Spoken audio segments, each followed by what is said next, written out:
Good evening. One of the UNM students arrested for the attack turned shooting last month on UNM's campus will be released ahead of trial. News 13's Alexa Skineski joins us with details. Yeah, that's right, Dean. Elijah Upshaw appeared via Zoom from MDC this afternoon, but he won't be there much longer. Today, the judge sided with the defense, and Upshaw will be released back home to the East Coast. I am going to deny the state's motion. I am going to release Mr. Upshaw on conditions. Today, Judge Bruce Fox made the decision to let 19-year-old Elijah Upshaw go home to his mother in Maryland until trial. Upshaw is accused of being the one on surveillance video carrying a bat at UNM last month during a so-called revenge plot that turned deadly. He is accused of hitting NMSU basketball player Michael Peak several times in the knees.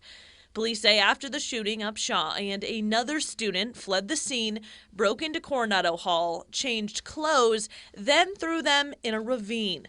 The state was asking a judge to hold Upshaw behind bars until trial, saying he is a danger.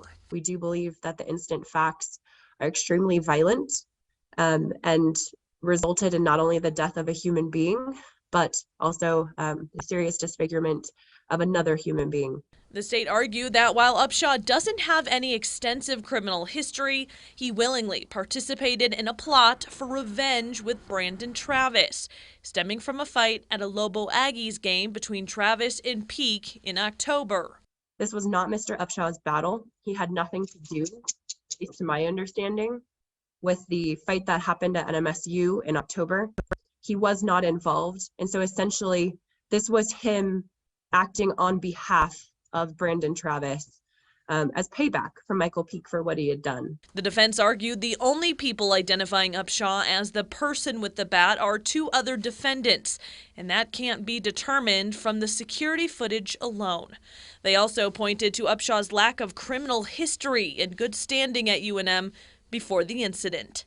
It really all points to the fact that Mr. Upshaw is exactly the kind of person who will be successful, and that there are conditions of release that can be contemplated that will both assure the safety of the community.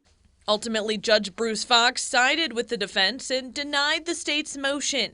He will be released to his mother in Maryland with a GPS monitor and curfew. Now, the state has negotiated a plea deal with another student who took part that night, Jonathan Smith. He is going to testify against Upshaw. The state expects Maya Hill, who was also there that night, to take a plea agreement. Dean, back to you. Alexa, thank you.